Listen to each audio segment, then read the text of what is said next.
Hello friends, welcome back to the channel Ajab Gajab संसार। दोस्तों, आज एक अच्छी सी कहानी सुनते हैं जिसका शीर्षक है क्षमा। ये दो भाइयों की कहानी है। आप बड़े ध्यान से सुनिए और बाद में लाइक भी करिए। एक सेठ जी ने अपने छोटे भाई को 3 लाख रुपए व्यापार के लिए दिए। उसका व्यापार बहुत अच्छा जम गया, लेकिन उसने रुपए बड़े भाई को वापस नहीं लौटाई। आखिर दोनों में झगड़ा हो गया। झगड़ा भी इस सीमा तक बढ़ गया कि दोनों का एक दूसरे के यहाँ आना जाना भी बंद हो गया और बोलचाल भी बंद हो गई। घृणा व द्वेष का आंतरिक संबंध अत्यंत गहरा हो गया। सेठ जी हर समय हर संबंधी के सामने अपने छोटे भाई की निंदा, निरादर व आलोचना करने लगे। सेठ जी अच्छे साधक भी थे, लेकिन इस कारण उनकी साधना लड़खड़ाने लगी। भजन पूजन में उनका मन नहीं लगता था। भजन पूजन के समय भी उन्हें अपने छोटे भाई का चिंतन होने लगा। मानसिक व्यथा का प्रभाव तन पर भी पड़ने लगा। बेचैनी बढ़ गई, समाधान नहीं मिल रहा था। आखिर वे एक संत के पास गए और अपनी व्यथा सुनाई। संत श्री ने कहा, बेटा तू चिंता मत कर, ईश्वर कृपा से सब ठीक हो जाएगा। तुम कुछ फल और मिठाइयाँ लेकर अपने छोटे भाई के यहाँ जाना और मिलते ही उससे केवल इतना कहना, अनुज सारी भूल मुझसे हुई है, मुझे क्षमा कर दो। सेठ जी ने कहा, महाराज मैंने ही उनकी मदद की है और क्षमा भी मैं ही मांगूं। संत श्री ने उत्तर दिया, परिवार में ऐसा कोई भी संघर्ष नहीं हो सकता जिसमें दोनों पक्षों की गलती ना हो। चाहे एक पक्ष की भूल 1% हो और दूसरे पक्ष की 99%, पर भूल दोनों तरफ से होगी। सेठ जी की समझ में कुछ नहीं आ रहा था। उसने कहा, महाराज मुझसे क्या भूल हुई बताइए।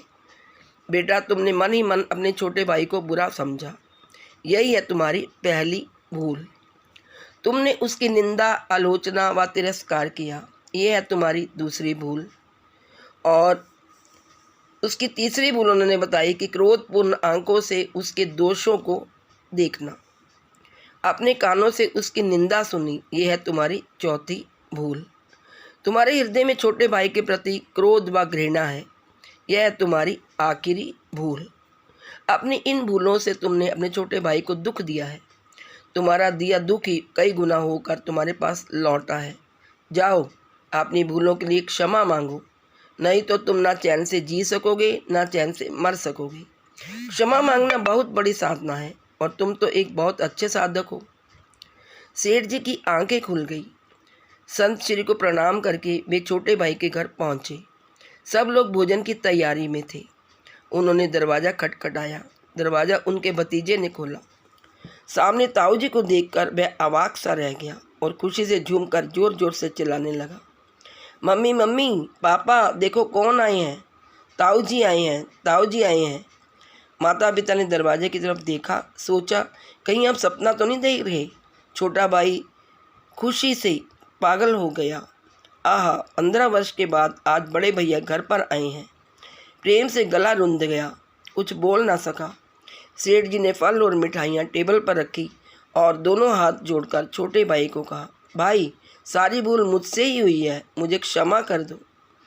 क्षमा शब्द निकलते ही उनके हृदय का प्रेम अश्रु बहने लगा।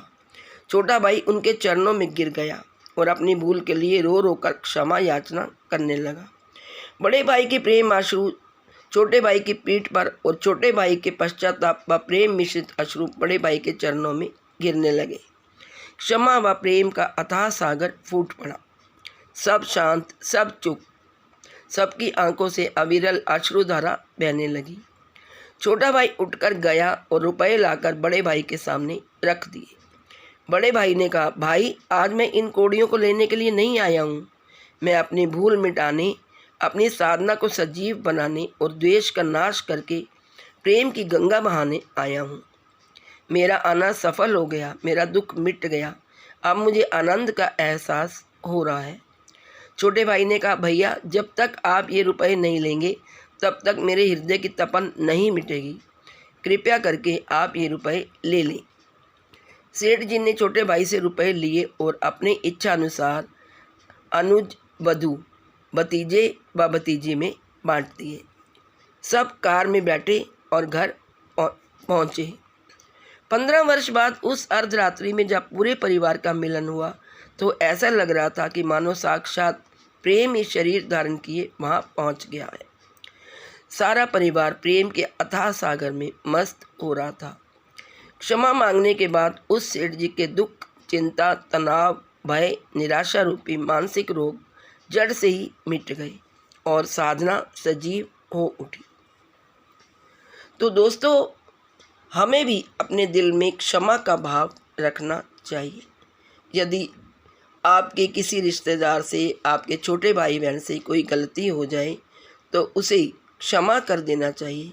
क्षमा बहुत ही बढ़िया गुण है हमारे चरित्र का। क्षमा करने से शत्रु भी मित्र बन जाते हैं। अपने सामने छोटा हो या बड़ा, अपनी गलती हो या ना हो, क्षमा मांग लेने से सब झगड़े समाप्त हो जाते हैं और दूरियां मिट जाती हैं। मित्र हो या शत्रु, क्षमा सबके दिलों को प्रेममय कर देती है। तो दोस्तों, ये थी आज की पेशकश। आशा है आपको पसंद आई होगी।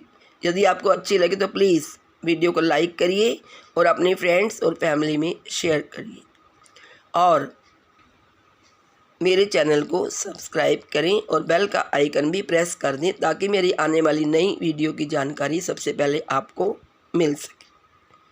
तो दोस्तों, हंसते रहिए, मुस्कुराते रहिए व खुशियाँ बांटते रहिए। वीडियो के साथ मैं आपके सामने फिर प्रस्तुत होती हूँ। तब के लिए bye bye, take care, thank you.